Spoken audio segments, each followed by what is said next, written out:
मैं अनामिका यादव अपने YouTube channel go to Navodaya classes पे आप सभी का एक बार फिर से बहुत बहुत स्वागत करती हूँ।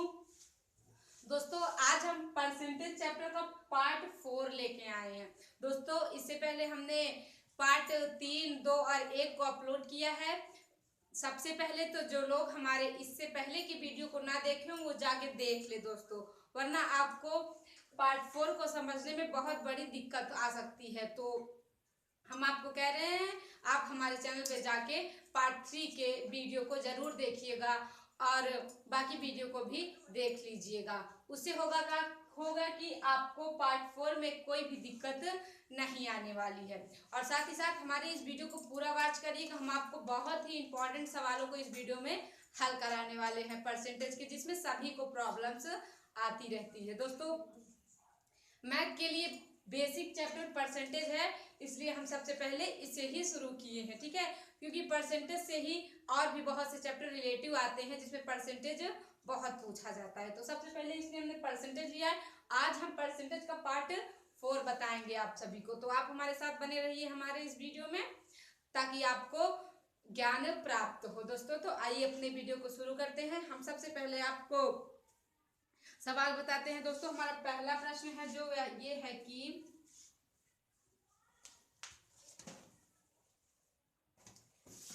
एक का 100% प्लस 100 का 1%, 100 का 1% क्या होगा। दोस्तों जैसा कि आप हमारे व्हाइट बोर्ड पे क्वेश्चंस को लिखा पा रहे होंगे, तो हम इसे हल करते हैं। किस तरीके से प्रश्न को हल किया जाए दोस्तों आपको हम बता देते हैं। तो देखिए सबसे पहले कह रहा है कि एक का, यहां भी रहेगा 100 का, तो देखिए एक का 100% काम इनसे गुणा होता है, परसेंटेज हटेगा तो 100 नीचे आ जाता है, ब्रैकेट लगा दीजिए, प्लस का चिन्ह लगा दीजिए। अब 100 काम इनसे गुणा होता है, एक का प्रतिशत हटेगा तो 100 नीचे, 100 से 100 कट गया, 100 से 100 कट गया, यहाँ भी एक आ गया, यहाँ भी एक आ गया, तो एक एकन्नम एक, यहाँ भी एक, प्लस एक एकन्नम एक, एक को ऐड कर देंगे दोस्तों, आ जाएगा हमारा इक्वल 2। तो यानी दोस्तों कि एक का 100% प्लस 100 का 1% इक्वल 2 होता है। तो देखिए बहुत ही सिंपल तरीके से हम लोगों ने अपने इस प्रश्न को हल किया है। तो आगे और भी प्रश्नों को देखते हैं। आइए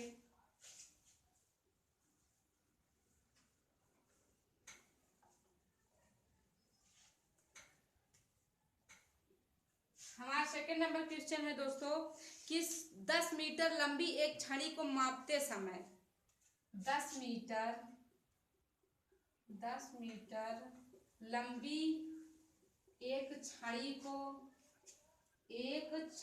को मापते समय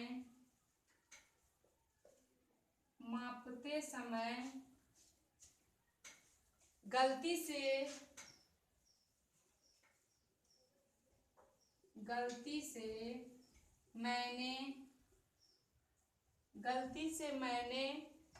उसकी लंबाई 10.1 मीटर सेंटीमीटर 1 मीटर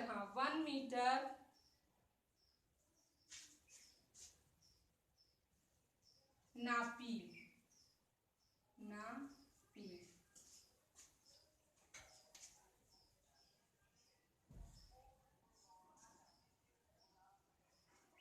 गलती का प्रतिशत बताइए। तो दोस्तों ये हमारा क्वेश्चन है, आप देख पा रहे होंगे क्वेश्चन को व्हाइट बोर्ड पे। दोस्तों जैसे कि हमने आपको कल के क्वेश्चन में बताया था कि सबसे पहले आपके लिए बहुत ज़्यादा इम्पोर्टेंट है कि आपको प्रश्न को समझना आना चाहिए। जब तक आप प्रश्नों को समझ नहीं पाएंगे तब तक आप हल तो कर ही नहीं पाएंगे। हम क्या बोल रहे हैं आप उसे पहले समझिए, क्योंकि जब तक आप समझेंगे नहीं तब तक बहुत मुश्किल है कि आप यह बता पाएं कि हमने क्या बोला। तो इसलिए सबसे पहले आप प्रश्न को पढ़िए और समझिए कि कहना क्या चाह रहा है वो। तो पहले आपको वक्त दीजिए, आपको सब कुछ आएगा, बस टाइम दीजिए। बगैर टाइम के दोस्तों कुछ भी नहीं होने वाला है, ना कुछ हमारे हाथ में रह जाएगा ना कुछ आपके। तो वक्त दीजिए, सब कुछ आएगा, धीरे धीरे आएगा, कुछ अचानक से हो नहीं जाता है, सब धीरे धीरे ही होगा। तो आइए हम आपको इस प्रश्न के पढ़ के बताते हैं। देखिए लिखा हुआ है कि 10 मीटर लंबी एक छड़ी को मापते समय, एक छड़ी थी, ठीक है, उसकी जो लंबाई थी वो 10 मीटर थी। गलती से मैंने उसको जब नापा तो गलती से, जानबूझ के नहीं बट गलती से हमने उसको 10.1 मीटर नाप लिया। कितना नाप लिया? 10.1 मीटर नाप लिया। तो बताइए कितना प्रतिशत गलत मापा। छड़ी तो केवल 10 मीटर की थी, छड़ी तो केवल 10 मीटर की थी, बट हमने जो है उसको 10.1 मीटर माप लिया, 10.1 मीटर मापा। यानी अगर देखा जाए तो हमने जो है वह 0.1 मीटर की गलती की है, यानी हमने 0.1 मीटर ज्यादा मापा है। क्योंकि देखिए छड़ी हमारी केवल 10 मीटर थी 10 मीटर, और हमने 10.1 मीटर नापा, तो यानी हमने 0.1 मीटर ज्यादा नाप लिया। तो देखिए यही बताइए कितना प्रतिशत है ये, बस इसी का प्रतिशत बताना। तो हमने आपको बताया प्रति निकालना, कुल को नीचे रख लीजिए, जिसे निकालना हो ऊपर इंटू 100। एक जीरो से एक जीरो कट गया। अब यदि आप इसे मल्टीप्लाई कराते हैं तो यानी दोस्तों आपने 1% गलत नापा है। कितना? 1% गलत नापा। तो देखिए बहुत ही सिंपल तरीके से हमने आपको हल करके बता दिया। दोस्तों आपको समझ आना चाहिए सवाल, तो आप यदि आपको समझ आ गया सवाल तो आपको हल कर ही देंगे। तो इसलिए पहले आप क्वेश्चन को पढ़िए, समझने की कोशिश करिए, बाकी सब तो हो ही जाएगा। तो नेक्स्ट क्वेश्चन देख लेते हैं।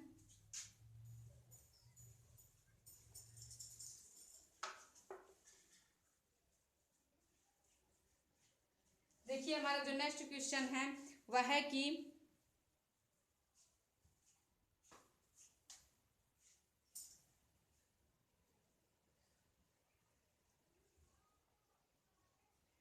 राकेश का वेतन, थर्ड नंबर क्वेश्चन, राकेश का वेतन, राकेश का वेतन मोहन के वेतन से, मोहन के वेतन से 15% अधिक है, अधिक है यदि मोहन का वेतन 1100 रुपए है तो राकेश का वेतन बताइए। तो राकेश का वेतन बताइए। तो ये हमारा थर्ड नंबर क्वेश्चन आप हमारे व्हाइट बोर्ड पे देख पा रहे होंगे। जैसा कि लिखा हुआ है राकेश का वेतन मोहन के वेतन से 15% अधिक है। तुलना की जा रही है दोस्तों राकेश से मोहन की जा रही है कि जो राकेश है इसका वेतन मोहन के वेतन से, किसके वेतन से? मोहन के वेतन से 15% अधिक है। और साथ ही साथ थोड़ा सा हिंट आगे जाके मिला है हमें कि मोहन का वेतन 1100 रुपए है। कितना है? मोहन का वेतन 1100 रुपए। देखिए फिर पहली वही लाइन हम रिपीट करते हैं कि राकेश का वेतन मोहन के वेतन से, राकेश जितना भी कमाता है उसकी जितनी भी आय होगी वह मोहन के वेतन से ही 15% अधिक होगी। तो देखिए मोहन का वेतन हमें दे दिया है 1100, और इसी के वेतन से ही 15% अधिक राकेश का वेतन है। तो राकेश का वेतन, तो राकेश 15% अधिक है। 100% सभी अपने आप में होते हैं, 15% अधिक है।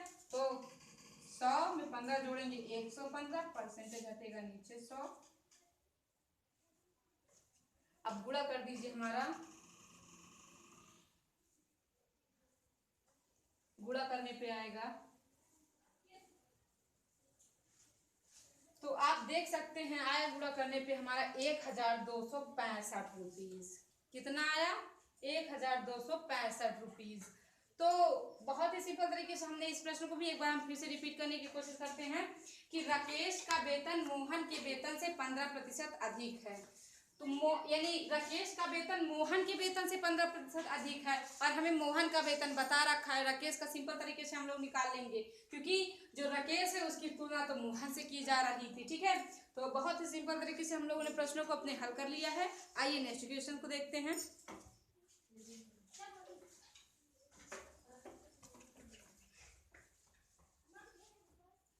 अब 4th नंबर क्वेश्चन देखिए हमारा।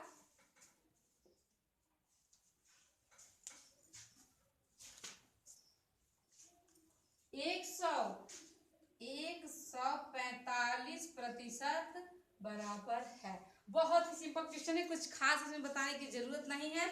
आप तो बगैर हल किए ही बता सकते हैं कि 145% बराबर क्या होगा। ठीक है, तो कुछ हल करने वाले इसमें कोई बात नहीं है, बट थोड़ा देख लेते हैं कि जो है परसेंटेज हटेगा तो हमने आपको बताया कि 100 नीचे आ जाता है। अब देखिए, आपको हमने पहले ही वीडियो में बता रखा है कि 2 जीरो है तो गिन के 2 अंक के बाद दशमलव, यानी दोस्तों 1.45 ये 145% के बराबर। बहुत ही सिंपल तरीके से इसे भी हल कर लिया है। नेक्स्ट क्वेश्चन देखते हैं।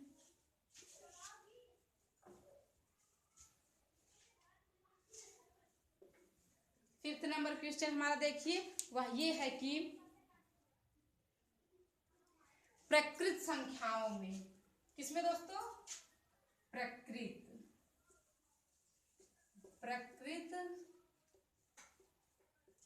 संख्याओं में 1 से 20 तक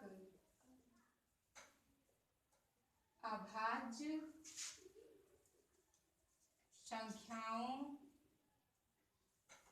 का प्रतिशत कितना है।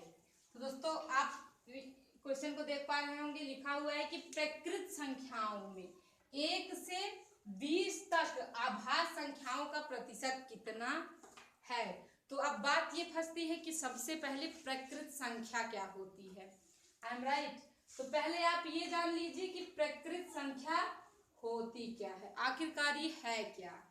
तो आपको हम बता दें कि जो ये प्रकृत संख्या है, गिनती में प्रयोग आने वाली, किसमें, गिनती में प्रयोग आने वाली संख्याओं को ही हम प्रकृत संख्या कहते हैं। अब गिनती में प्रयोग क्या करते हैं, 1 2 3 4 5 6 7, बाकी से जहां तक भी गिनती उसका कोई अंत तो है नहीं फिलहाल। तो गिनती में भी जिन संख्याओं का प्रयोग किया जाता है उसे ही हम प्रकृत संख्या कहते हैं। चलिए आगे कह रहा है कि 1 से 20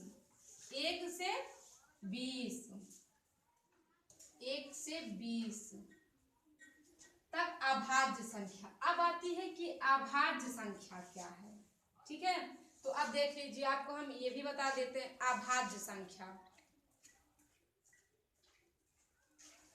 अभाज्य संख्या वैसी संख्याएं होती हैं जो एक से कटे, खुद से कटे, किसी अन्य से ना कटे, उसे ही हम अभाज्य संख्या कहते हैं।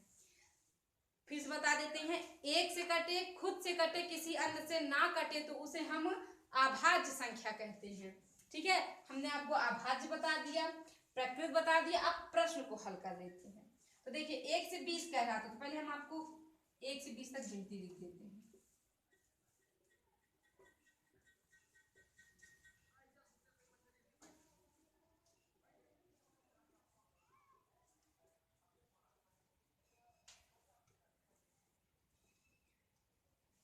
तो ये गिनती हो गई 1 से 20 तक। अब इसमें अभाज्य जोड़िए, हमने आपको अभाज्य क्यों बताया, 1 से कटे, खुद से कटे, किसी अन्य से ना कटे, तो सबसे छोटी अभाज्य संख्या 2 होती है। ये देखिए 1 से कटेगी, खुद से कटेगी, किसी अन्य से नहीं कटने वाली।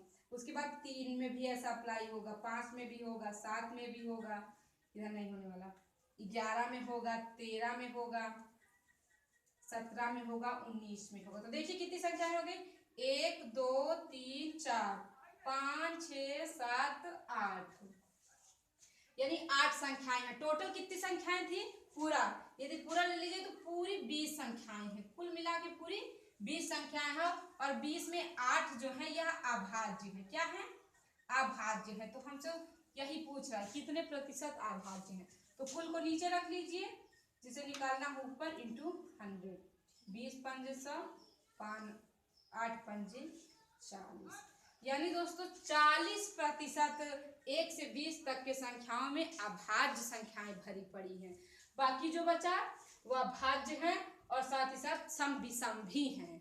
ठीक है, तो बता दिया हमने आपको, बहुत ही ये भी सिंपल था।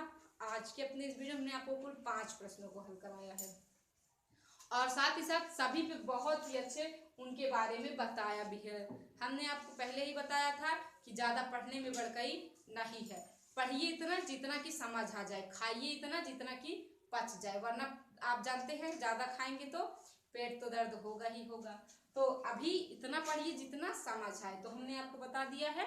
साथ ही साथ जो बातें आपको ना समझ में आई हो, कुछ आप अलग से चाहते हैं, तो कमेंट बॉक्स में कमेंट करिए, हम आपको बताएंगे। और यदि वीडियो पसंद आया होगा तो वीडियो को लाइक करिएगा और साथ ही साथ आप हमारे चैनल को सब्सक्राइब करिएगा और बगल में बेल आइकन को प्रेस करिएगा, ताकि कोई भी वीडियो हम अपलोड करें तो सबसे पहले नोटिफिकेशन आप तक पहुंचे। नमस्कार, मिलते हैं अपने अगले वीडियो में कुछ और इंटरेस्टिंग पॉइंट को लेकर। धन्यवाद।